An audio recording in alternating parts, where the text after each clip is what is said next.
نورمالمون مغروفه صغيره السمن، انا حيت كيعجبني السمن عملت مغروفه كبيره. ما غنعملش شي زيت حيت انا عندي هنايا اللحم ديال الغنمي، اللحم الغنمي كتجي مزيته، قطره الزيت ما غنعملها شي، وانتما تشوفوا في الاخر الزيوتات اللي غيخرج منه.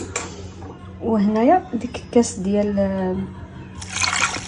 الزعفران صافي، وغادي نقفل عليها ونطيبها على نار مهيله ما بين ساعه حتى ساعه ونص، غير نشوف اللحم ديالي تعسلت مزيان ديك الساعه ونطفي عليها.